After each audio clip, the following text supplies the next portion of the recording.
Hello students, good evening सभी लोगों को। चलिए आज हम जो है कक्षा 12 की इंग्लिश लेकर उपस्थित हुए हैं।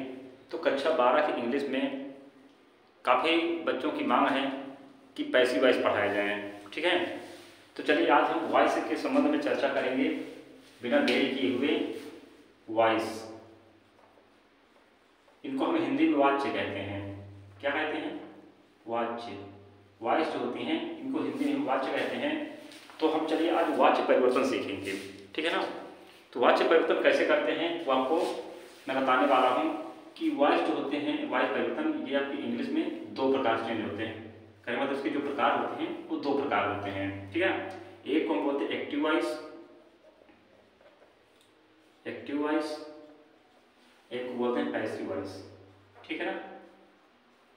वॉइस मतलब वाच्य होता है, आप जान लिया है, ठीक है। इसमें पैसिव वॉइस। अच्छा, एक्टिव वॉइस का मतलब होता है कर्तवाच्य। क्या होता है? कर्तवाच्य। और हम हिंदी में देखें तो एक्टिव वॉइस का मतलब होता है कर्तवाच्य और पैसिव वॉइस का मतलब होता है कर्मवाच्य, ठीक है। कर्मवाच्य, ये सभी समझ में आ रहा है ना। देखिए वॉइस जो होते हैं ये मुख्यतः दो प्रकार के होते हैं, ठीक ना। एक होता है एक्टिव वॉइस और एक होता है पैसिव वॉइस। अभी यहाँ तक समझ में आ रहा सब कुछ? चलिए, तो एक्टिव वॉइस को हम बोलते हैं कर्तवाच्य और पैसिव वॉइस को बोलते हैं कर्मवाच्य। ये भी समझ में आ रही बात। अब चलिए देखते हैं कर्तवाच्य क्या होते हैं। इसमें कर्ता की प्रधानता होती है। क्या होते हैं? इसमें कर्ता प्रधान होता है, या हम लिखते हैं कर्ता की प्रधानता होती है। इसमें कर्ता की प्रधानता होती है। और पैसिव वॉइस में क्या होता है? पैसिव वॉइस में हम इसमें देख सकते हैं कि इसमें कर्म की प्रधानता होती है। अच्छा, यह प्रधानता का अर्थ है मुख्यता से, प्रमुखता से, ठीक है ना। इसमें कौन रोल निभाएगा? तो इसमें देखिए कर्ता का मेन कार्य होगा और इसमें जो है कर्म की भूमिका होगी, कर्म का मेन कार्य होगा, ठीक है ना। इसमें पहले कर्ता सारे कार्य को करेगा, इसके बाद जब हम पैसिव वॉइस को देखते हैं तो पैसिव वॉइस में कर्म जो है कार्य को करेगा, ठीक है। तो इसमें कर्म की प्रधानता होती है। अब जैसे में थोड़ा देख लीजिए कैसे कैसे बनेंगे, ठीक है ना। एग्जाम्पल देख लीजिए थोड़ा एक, इसके बाद हम इसके रूल बताते हैं आपको बनाने के लिए, ठीक है। तो कोई कहीं जाइएगा नहीं, वीडियो पूरा देखिए और परेशान ना होइए। मैं एक एक चीज़ें ऐसे क्लियर कर दूंगा कि आप कभी ये नहीं कहेंगे कि एक्टिव वॉइस से पैसिव वॉइस बनाना कोई मुश्किल काम है, ठीक है। तो चलिए देखते हैं। हम एक छोटा सा एग्जाम्पल ले रहे हैं जिसमें कहते हैं कि ही राइट्स ए लेटर। अच्छा, मैंने सेंटेंस लिख दिया। जब भी आपको पैसिव बनाना हो तो सब आप काम क्या करेंगे, पहले आपको उस टेंस को पहचानेंगे कि कौन सा टेंस इसमें आया हुआ है। जैसे ये डबल टी ई आर है लिखा हुआ, ठीक है ना, डबल टी है बना हुआ यहाँ पे। तो सबसे पहले आप क्या देखेंगे? सबसे प्रथम आपको देखना है ये टेंस, यानी जो सेंटेंस लिखा हुआ है ये किस टेंस का सेंटेंस है, ठीक है। तो ये आप पहचानिए इसमें क्या लगा है यहाँ पे वर्ब में ई एफ लगा हुआ दिख रहा है, यानी एफ लगा हुआ दिख रहा है। और ये मेन वर्ब क्या है? ये राइट है, राइट में एफ लगा हुआ है। तो आप ये सभी लोग जानते हैं कि जब मेन वर्ब में यस या ईएफ लगा हो तो किस टेंस का होता है? तो प्रेजेंट इंडेफिनिट टेंस का होता है। तो प्रेजेंट इंडेफिनिट टेंस आया हुआ है। तो जब प्रेजेंट इंडेफिनिट टेंस के हम पैसिव बनाते हैं तो उसके पैसिव बनाते समय हम उसमें जो हेल्पिंग वर्ब लगाते हैं वो इज एम आर का प्रयोग करते हैं, ठीक है ना। तो इज एम आर का प्रयोग किसके हिसाब से करते हैं? तो मैं बता दूं आपको कि वो हम कर्म के अनुसार करते हैं, ठीक है। तो हम जब इसका पैसिव बनाएंगे तो पैसिव कैसे बना देंगे? तो देखिए इसमें ए लेटर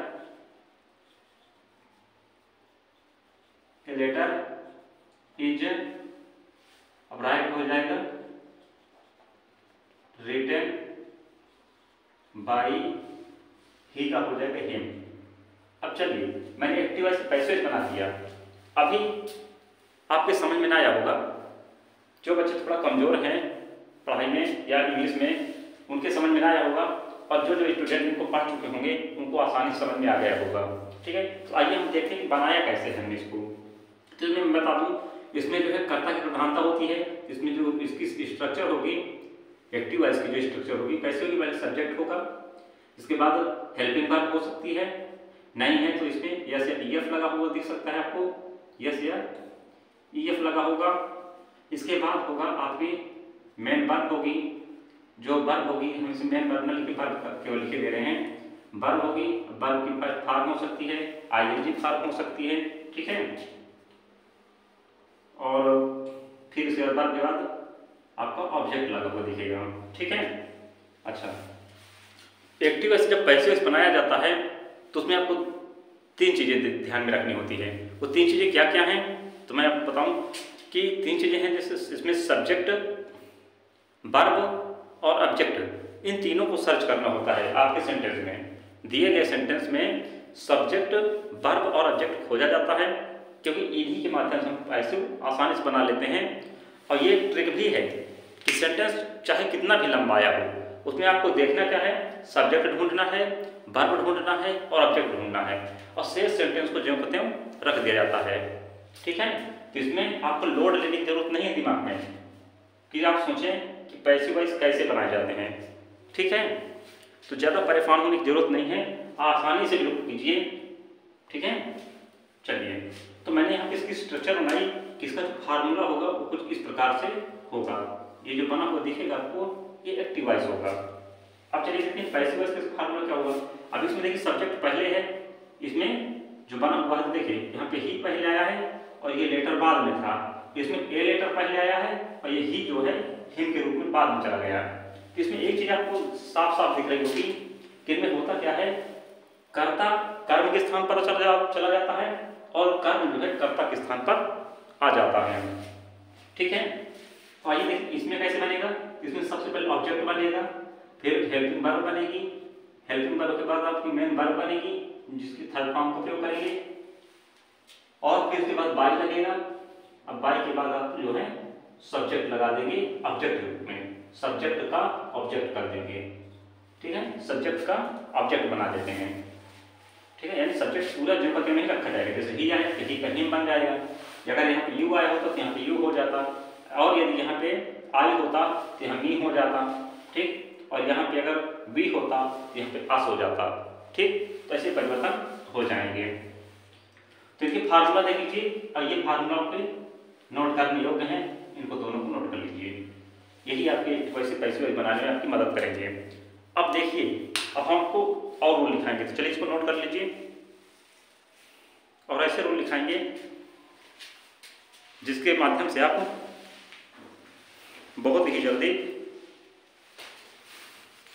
सीख जाएंगे, ठीक है। चलिए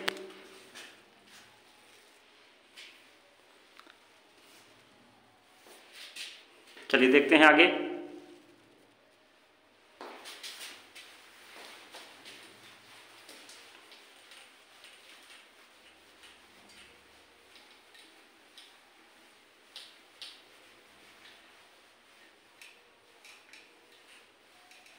अब देखते हैं रूल, कुछ विशेष रूल हैं, है ना, इसके किस प्रकार से हम चेंज करेंगे। तो देखिए हम एक तरफ लिख देते हैं एक्टिव वॉइस, ठीक है, एक्टिव वॉइस, और इधर आप डाल दिए टेंस, है ना, टेंस, ये टेंस का कॉलम कर देते हैं इसको, इसमें एक्टिव वॉइस, एक्टिव वॉइस, और इसमें कर देते हैं पैसिव वॉइस, ठीक है।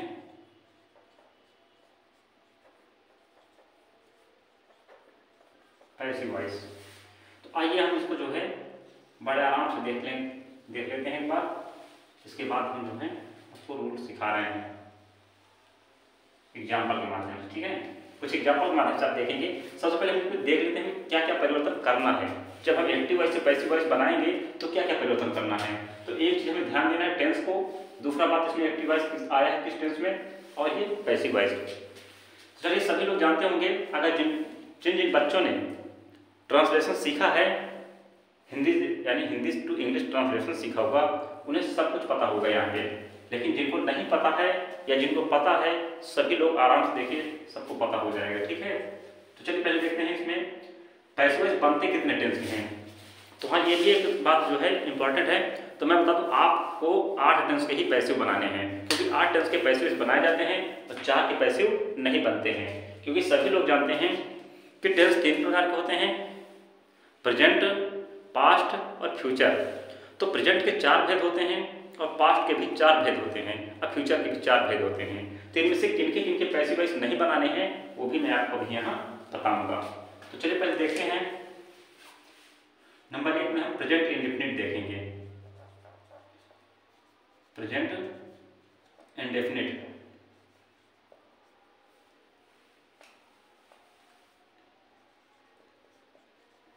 फिर आ जाएगा प्रेजेंट कंटीन्यूअस। तो मैं बार बार नहीं लिखूंगा, मैं शॉर्टकट लिख दे रहा हूँ। पहले प्रेजेंट एक बार लिख दिया हूँ, पी बनाऊंगा तो आप समझ जाएंगे। प्रेजेंट कंटीन्यूअस, ठीक है, कंटीन्यूअस। फिर तीसरा है प्रेजेंट का परफेक्ट, प्रेजेंट परफेक्ट। फिर है चौथा नंबर पास्ट इंडेफिनिट आ जाएगा। क्या आ जाएगा? Past indefinite.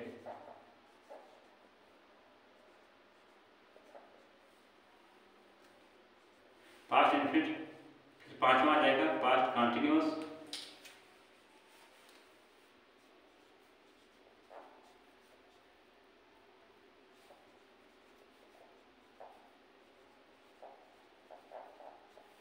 Past continuous. छठवां आ जाएगा पास्ट परफेक्ट। पास्ट परफेक्ट हो जाएगा। सातवां हो जाएगा फ्यूचर इंडेफिनिट, फ्यूचर इंडेफिनिट। फिर आ जाएगा आठवां number future perfect, future perfect. अच्छा, अब देखिए इसमें क्या क्या नहीं बनाया गया है। तो इनके तीनों टेंसों के चौथे नंबर वाले, यानी कहने मतलब प्रेजेंट परफेक्ट कंटीन्यूअस टेंस की पैसिव नहीं बनेगी, पास्ट परफेक्ट कंटीन्यूअस टेंस की पैसिव नहीं बनेगी और फ्यूचर परफेक्ट कंटीन्यूअस टेंस की पैसिव नहीं बनाई जाएगी और फ्यूचर कंटीन्यूअस की पैसिव नहीं बनाई जाएगी। ठीक है ना, इतने जो यहाँ टेंस दिए गए हैं केवल इन्हीं की पैसिव बनाई जाती है। तो आइए सबसे पहले फिर देखेंगे कि परिवर्तन किस प्रकार से करेंगे। ठीक है ना, तो इनमें पहले सबसे पहले सहायक क्रियाओं का भी ज्ञान करना है, यानी जो हेल्पिंग वर्ब्स दी जाती हैं उनका ज्ञान करना है। उन्हीं के माध्यम से परिवर्तन आपका एक्टिव से पैसिव में आसानी से हो जाता है। तो इन्हीं को सीखना है और जिन जिन बच्चों ने ध्यान देकर इनको सीख लिया उनके एक्टिव से पैसिव कभी गलत नहीं होंगे। तो आइए सीखते हैं। प्रेजेंट इंडेफिनिट की सहायक क्रिया क्या होती है बताइए पहले। डू डज होती कि नहीं होती? डू और डज, ये प्रेजेंट इंडेफिनिट सहायक क्रिया होती है। तो आप पहले सबसे पहले पहचानेंगे कि एक्टिव वॉइस में ये दिया रहे या डू डज दिया हो या क्या दिया हो, यस या यस दिया हो, यस या यस दिया गया हो। तो आपको पहचान का ये है, यानी प्रेजेंट इंडेफिनिट आया हुआ है। और अगर आप पहचान जाएं कि प्रेजेंट इंडेफिनिट टेंस आया हुआ है इसका पैसिव में परिवर्तन किस प्रकार करेंगे। तो आइए देखते हैं कि यदि प्रेजेंट इंडेफिनिट टेंस आया है दिए गए सेंटेंस में, प्रेजेंट इंडेफिनिट टेंस दिया है तो उसका पैसिव बनाते समय आपको कौन सी सहायक क्रियाओं का प्रयोग करना है। तो मैं आपको बता दूं, इज एम आर का प्रयोग करना है। इज एम आर इनका प्रयोग करना है। ठीक है, और इसकी प्रेजेंट कंटीन्यूअस सहायक क्रिया क्या होती है? तो इज एम आर होती है। ठीक है, इज एम आर इसकी सहायक क्रिया होती है। अब आप ये मत सोचना कि अभी इज एम आर यहाँ पे लिखाया गया है, अब यहाँ कैसे आ गया। देखिए, जब यहाँ डू डज वाले सेंटेंसा में या तो यस या यस से बने हुए सेंटेंसा में, तो जब हम पैसिव बनाएंगे तो सहायक क्रिया इज एम आर का प्रयोग करेंगे उसके कर्म के अनुसार। ठीक है, आप देखिए इज एम आर आ जाता है इसकी सहायक क्रिया। जब हम ये तो जानते ही हो ना सभी लोग कि प्रेजेंट कंटीन्यूअस की सहायक क्रिया इज एम आर होती है। प्रेजेंट कंटीन्यूअस की सहायक क्रिया इज एम आर होती है। तो अब इसका परिवर्तन क्या करेंगे, किसमें करेंगे? तो देखिए इज के साथ बीइंग लगाएंगे। Is being, BEING, is being, I am being और are being.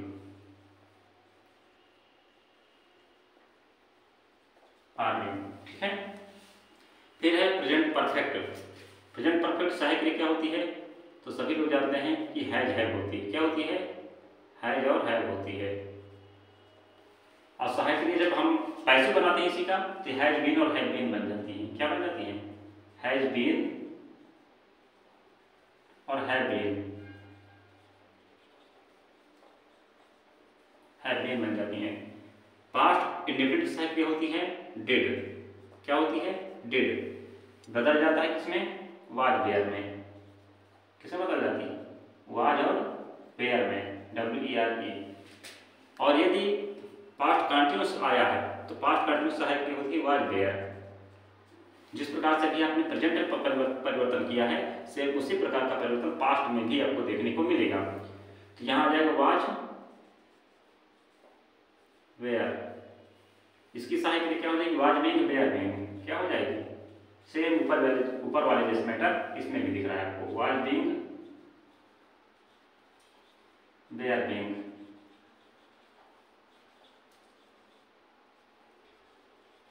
Was being were being. फिर है पास्ट परफेक्ट सहायक क्रिया होती है हैड। क्या होती है? हैड। इसमें क्या लगाओगे? Had been. ठीक है, हैड बीन। अच्छा, इसकी सहायक क्रिया होती है फ्यूचर इंडेफिनिट सहायक क्रिया होती है शैल विल। क्या होती है? शैल और विल होती है। तो इसमें क्या लगाएंगे? Shall be will be. Shall be और will be. Shall be will be. Future perfect है, इसकी सहायक क्रिया होती है फ्यूचर परफेक्ट की शैल है विल है। शैल है विल है। ठीक है, इसकी पैसिव बनाते समय क्या किसमें चेंज करते हैं? तो मैं बता दूं, इसको चेंज करते हैं आपको जो है शैल हैव के बाद बीन लगा दीजिए। Shall have been will have been. Shall have been, ये देखिए हेल्पिंग वर्ब को लगा देंगे तो काफी लंबा सेंटेंस बनेगा। ठीक है, इसे देखकर घबराना नहीं है। हैव बीन और will have been. Will have been. पहले सहायक क्रिया नोट कर लीजिए। देखें, जब आप एक्टिव वॉइस से पैसिव वॉइस में परिवर्तन करेंगे किसी भी सेंटेंस का, तो कैसे करेंगे? पहले टेंस पहचानोगे ना, सहायक क्रियाएं देखोगे। सहायक क्रिया देखने के बाद आपको पता चलेगा कि टेंस ये जो सेंटेंस आया हुआ है किस टेंस का है। तो जब आपको टेंस पता चल जाएगा तो उसी के हिसाब से हम पैसिव वॉइस में परिवर्तन करेंगे। तो पैसिव वॉइस में इन सहायक क्रियाओं की जरूरत पड़ेगी लगाने की। तो ये चीज आप एक बार देख लीजिए कि अगर डूड आ जाता है तो किसमें परिवर्तन करना है, एज आई मार आता तो किसमें परिवर्तन करना है, हैज आता तो परिवर्तन किसमें करना है, और डिड आता है तो परिवर्तन किसमें करना है। कहने मतलब जो मैंने यहाँ पे अभी तक नोट किया है ये आ जाएंगे तो इनका परिवर्तन किसमें होगा वो यहाँ के सामने उनके दिए गए हैं। ठीक, तो इसको आप नोट कर सकते हैं। अब हम देखेंगे, थोड़ा नोट कर लीजिए। ये आपके लिए जो है सारणी जो मैंने बना दी है ये आप लोगों के लिए बहुत ही लाभकारी होगी एक्टिव वॉइस से पैसिव वॉइस सीखने के लिए। ठीक है, चलिए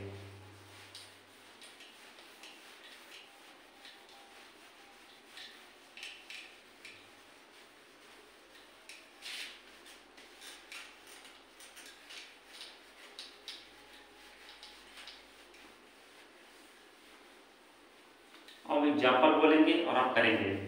ठीक है, टेस्ट शब्द जो बनाएंगे एक्टिव वॉइस से पैसिव वॉइस, तो अभी ये भी कम से कम नहीं तो 5 प्रकार के होते हैं। ठीक है ना, लेकिन अभी सभी आपको 5 प्रकार नहीं पढ़ना। जैसे देखिए पहले तो आप अफर्टिव में सीखेंगे सीधे सीधे, है ना। असर्टिव में सीखेंगे, किसमें सीखेंगे? असर्टिव सेंटेंस में सीखेंगे पैसिव वॉइस। इसके बाद इंट्रोगेटिव सीखेंगे पैसिव वॉइस के, कि इंट्रोगेटिव सेंटेंस जब आ जाते हैं, इंट्रोगेटिव सेंटेंस के पैसिव कैसे बनते हैं।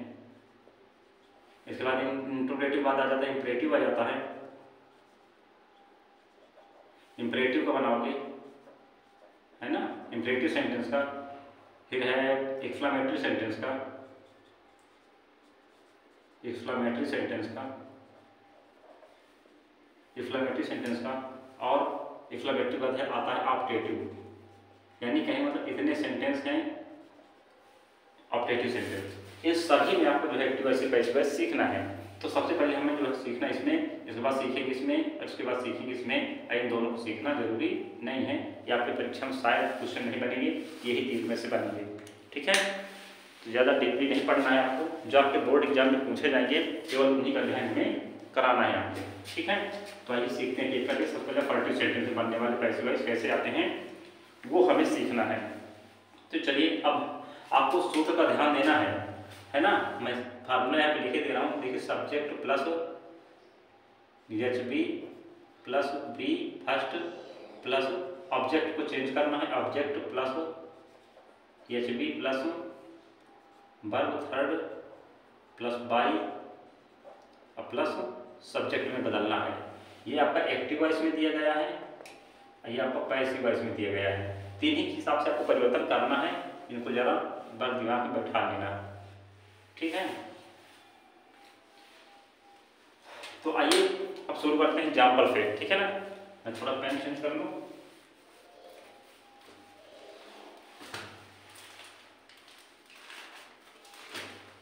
चलिए देखते हैं, जैसे लिखते हैं सबसे पहले हम प्रेजेंट इंडिफिनिट में देखेंगे। ठीक है ना, सीता सिंग्स ए सॉन्ग। ठीक है, तो देखिए ये क्या है, सब्जेक्ट है, ये क्या है, वर्ब है, और ये क्या है, ऑब्जेक्ट है। मैंने आपको अभी एक चीज़ बताई थी कि हमें क्या 3 चीज़ें ढूंढना है, सब्जेक्ट वर्ब ऑब्जेक्ट ढूंढ देखेंगे तो कैसे आया हुआ है। पहले सब्जेक्ट इसमें लगा दिए, सब्जेक्ट के सामने सब्जेक्ट हो गया प्लस वर्ब ये प्लस ऑब्जेक्ट। अगर इसमें देखें तो फार्मूला निकल आता है, देखिए इसको ढंग से, इसको देखिए ना कैसे निकले फार्मूला, सब्जेक्ट वर्ब ऑब्जेक्ट। और अगर इसको पैसिव बनाएंगे तो कैसे हो जाएगा, पहले इसको लगा दोगे, फिर इसका थर्ड लगा दोगे, फिर बाई लगा दोगे, और बाई के बाद आप इसको लगा दोगे, ये तो पैसिव है। तो बना दीजिए आगे सेम इसी तरह। तो ऑब्जेक्ट में क्या है, ए सॉन्ग है, तो ए सॉन्ग पहले लिख दीजिए, ये लिख दिया मैंने, ए सॉन्ग पहले, तो लास्ट में ना, तो लास्ट वाले को पहले ले जाना है, यही तो रूल है। देखिए जो लास्ट में था ये पहले आ गया, जो पहले है वो सबसे लास्ट में चला गया। ठीक, कहने मतलब पूरा रूल कैसा है, ये यहाँ आ गया, ये यहाँ चला गया। अब बीच में देखिए हेल्पिंग वर्ब सामने हेल्पिंग वर्ब ही रहेगी, इसमें कोई परिवर्तन नहीं होगा, और इसमें वर्ब में भी कोई परिवर्तन नहीं होगा। ये फर्स्ट वर्ब रहेगी और ये वर्ब थर्ड लगेगी, इतना परिवर्तन रहेगा। तो कोई परिवर्तन विशेष नहीं है, इनको चेंज करना है बस।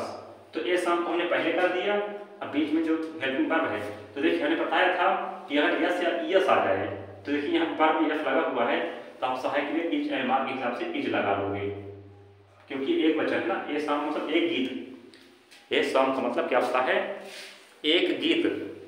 तो एक गीत एक वचन हुआ ना, अब एक वचन के साथ इज लगाओगे, ए शाम इज, और सिंग को थर्ड फॉर्म लगा दीजिए, सिंग का थर्ड फॉर्म तो बन जाएगा संग, SUNG संग।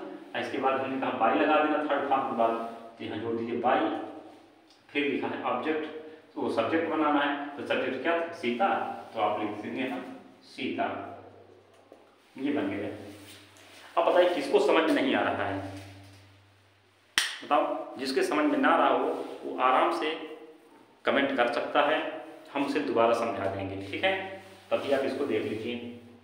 अब अगर निगेटिव सेंटेंस आ जाए तो निगेटिव सेंटेंस हम कैसे बनाएंगे, है ना, तो उसको भी देख लीजिए। जैसे किसी को हम निगेटिव बना के दिखाई दे रहे हैं, जैसे लिखा हो सीता सिंह से शाम, तो हम इसको लिख देते हैं Sita does not sing a song. अब ये सेंटेंस मैंने निगेटिव लिख दिया, अब इसको परिवर्तन करना है, तो आप आगे परिवर्तित कर दीजिए इसको पैसिव वॉइस में। जैसे यहाँ से परिवर्तित किए हैं पैसिव में, ये एक्टिव वॉइस में है, इधर पैसिव वॉइस में है, तो इसमें भी बना ए सॉन्ग पहले आ ही जाएगा, ए सॉन्ग इज,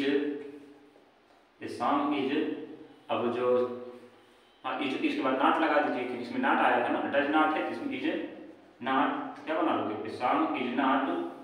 अब सिंग है तो सिंग बना थर्ड फॉर्म, तो संग हो जाएगा, SUNG संग। ए सॉन्ग इज नॉट संग by Sita.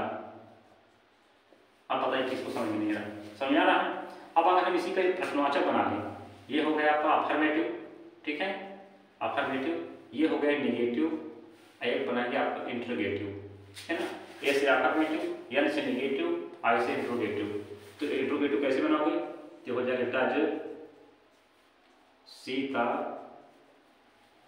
Does Sita Singh a song, Singh a song. इसमें आप परफॉर्मेंस चिन्ह लगा दीजिए। इसका पैसिव वॉइस में परिवर्तन कीजिए। तो देखिए अगर यहाँ डज आया है तो सब पहले इज लगा देंगे आप, इज लगा दीजिए, ठीक है। डज के हिसाब से इज लग जाएगा। Is a song, a song पहले लिख लीजिए, is a song, is a song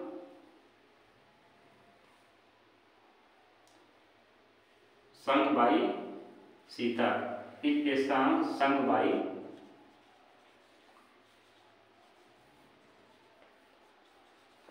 is a song sung by Sita, ठीक है। डच के स्थान पर इज आ गया और बाकी a song sung by Sita, ठीक है। इसमें भी आप प्रश्नवाचक कर लीजिए, ये देखिए। अब ये भी देखिए अफर्मेटिव भी हो गया, निगेटिव भी हो गया और इंट्रोगेटिव भी हो गया। सभी प्रकार के सेंटेंस मैंने एक एग्जाम्पल से बता दिया। अब आप इसकी एग्जाम्पल जो है करेंगे, ठीक है। चलिए मैं एक बार और कराई दे रहा हूँ, इसके बाद आप जो है अपने से बनाएंगे इसको।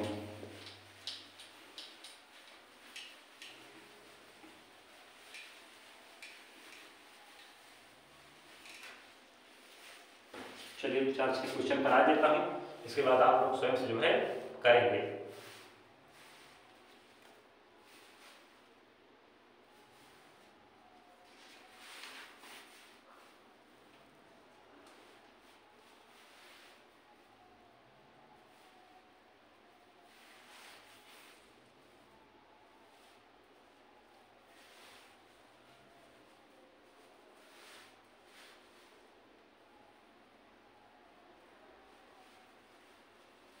चलिए देखिए क्वेश्चन, द पियोन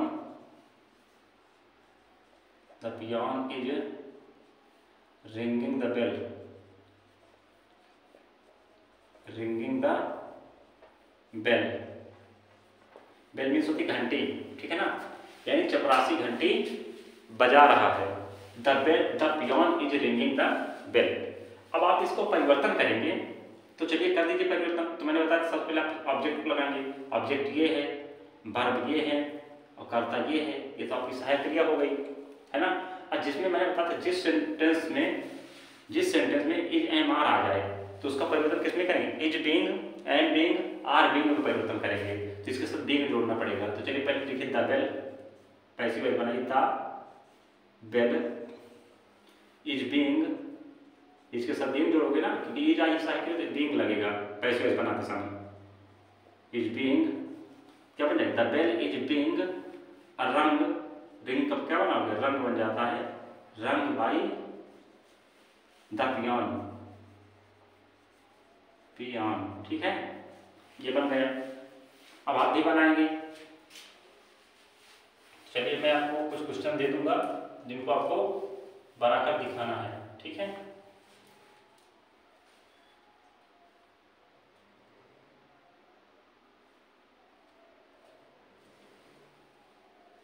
चलिए अगला है दूसरा नंबर। दूसरा नंबर में नोट कर लीजिए।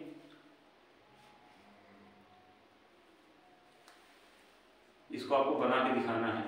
नहीं आ रहा है तो आप कमेंट करके भेजेंगे मुझे, ठीक है।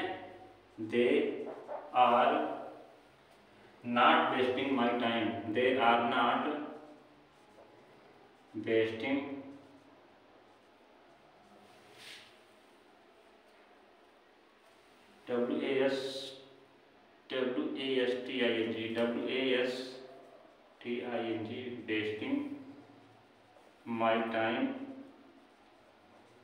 wasting my time, in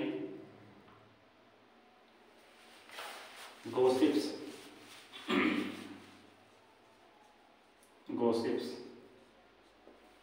ठीक है।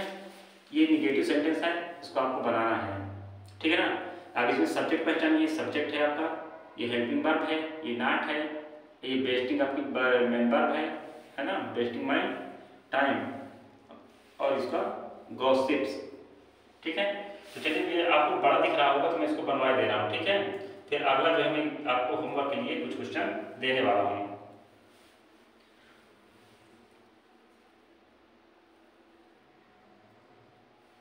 तो चलिए इसको हम माई टाइम से बनाएंगे, ठीक है ना। My time,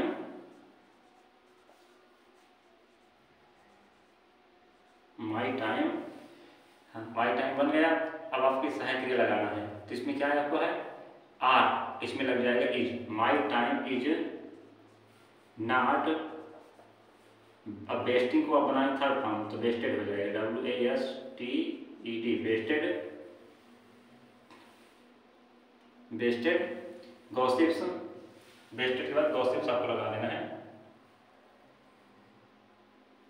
my time is not being wasted by, अच्छा हाँ इसका बीइंग लगाना था ना, चलिए क्योंकि इसमें आर खुद ही लगा हुआ है तो is being, I am being, are being लगेगा इसमें, तो नॉट बीइंग,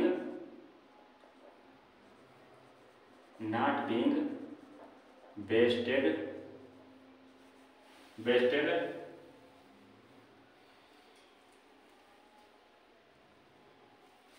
वेस्टेड, फिर लगाइए क्या लगाना, बाय लगाना है, wasted, wasted by, wasted by them कर दीजिए, ठीक है ना, wasted by them, wasted by them. अब देखिए हाँ इसमें एक चीज देख लीजिएगा, मैं क्या बताने वाला हूँ, पहले चलिए नोट कर लेता हूँ, वेस्टेड बाय देम, रुक जाइए आप, अब पूरा नहीं सेंटेंस, पहले सर दौड़ कीजिएगा। अभी अभी मैंने आपको ये बताया था कि सेंटेंस चाहे जितना भी लंबा क्यों ना हो जाए, क्या सेंटेंस चाहे कितना भी लंबा क्यों ना हो जाए, आपको उसमें छांटना क्या है, सब्जेक्ट, वर्ब और ऑब्जेक्ट छांटना है। आपने इसमें छांटा, ये है सब्जेक्ट, ये है आपकी वर्ब और ये है आपका ऑब्जेक्ट, इनसे मतलब है केवल, बाकी चीज़ों से कोई मतलब नहीं है आपसे। चलिए देकर आपने बाद में कर दिया, बाय देम हो गया। अब हमने उठाया किसको, माई टाइम, तो आपने लिखा माई टाइम, और इसके हिसाब से वर्ब तो लगेगी लगेगी, वर्ब में तो कोई परिवर्तन होने वाला नहीं है, तो आर के हिसाब से वर्ब इज लगेगी, इज बीइंग, तो इज लगा दिया और नॉट लगा दिया, इसके बाद बीइंग लगा दिया। अच्छा एक चीज जान लीजिए कि अगर बीच में कहीं नॉट आया है और आपकी जो हेल्पिंग वर्ब है वो दो शब्द की बनी हुई है, जैसे इज बीइंग है या हैज बीन है या हैड बीन है, ऐसी क्रियाएं आती हैं, या हैड बीन है, तो अगर नॉट लगना होगा तो हैड और बीन के बीच में नॉट लगता है। जैसे हैड बीन लिखना है, हैड बीन, तो हैड बीन अगर साधारण आपको हैड बीन तो लिख लोगे, लेकिन अगर ये निगेटिव है तो नॉट लगेगा, तो इनके दोनों के बीच में नॉट लगाया जाएगा, ठीक। तो वही चीज़ यहाँ पे की गई है अभी, तो हो गया माई टाइम, माई टाइम को हम उठाया, ये है आपका सब्जेक्ट, ये है आपका वर्ब, ये है आपका ऑब्जेक्ट, तो पहले ऑब्जेक्ट उठाइए माई टाइम को, तो माई टाइम का ऑब्जेक्ट हमने ले लिया, फिर इज नॉट बीइंग, अब वेस्टिंग को वेस्टेड कर दिया थर्ड फॉर्म, अब बाई दे को देम कर दिया, अब जो बचा हुआ है उसको नोट कर दीजिए, तो इन गॉसिप कर दीजिए बस, इन गॉसिप्स, फिर जो बचता है उसको उतार दिया जाता है बस, ठीक है, गॉसिप्स, ये लीजिए बन गया, ये हो गया आपका सेंटेंस। ये कुछ बड़ा था ना,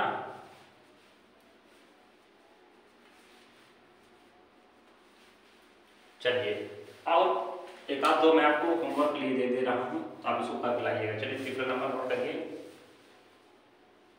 लिखिए, I am not helping the beggars, I am not helping the poor, note करिए इसको, होमवर्क के लिए है ये। अगला चौथा लिख लीजिए,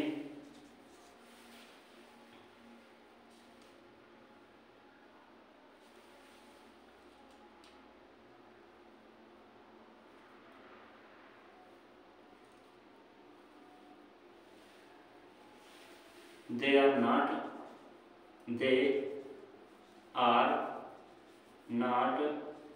building the dam, they are not building a dam, building a dam, ठीक है। एक और लिख लीजिए, चलिए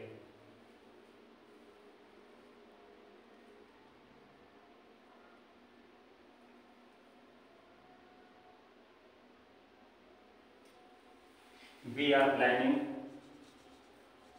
we are planning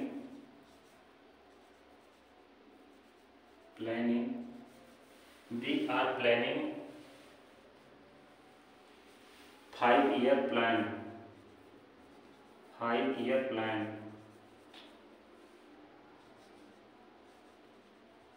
5-year plans। ठीक है, तो इन सेंटेंसों को आपको जो है घर से बना के लाना है। ये है आपके होमवर्क के लिए। ठीक है, इनको आपको बनाना है, आप इनसे जो है प्रैक्टिस करेंगे। ठीक है, पैसे वाइस आपके सभी कंप्लीट हो गए हैं। अब देखिए बात आ रही है टेंस की केवल। तो टेंस आप किसी भी टेंस में जाइए, तो अगर आपको पैसे कहने मतलब सहायक क्रिया आपको मालूम है तो आपको कोई दिक्कत नहीं होगी, किसी भी टेंस का पैसे आराम से बना सकते हैं। और कहिए तो मैं एक दिन प्रैक्टिस कर, तो मैं कल प्रैक्टिस करा दूंगा भी। ठीक है ना, पैसे वैसे जो शेष सेंटेंस बचे हुए हैं, सेंटेंस बचे हुए हैं, जैसे आपके पास्ट इंडिफिनिट हो गया, फ्यूचर इंडिफिनिट हो गया, पास्ट परफेक्ट हो गया, फ्यूचर परफेक्ट हो गया, है ना। तो इनके सबके जो है मैं आपको पैसे सिखा दूंगा कल के वीडियो में। ठीक है, तभी यहीं तक चलिए इसको नोट कर लीजिए और इनको प्रैक्टिस करते रहिए।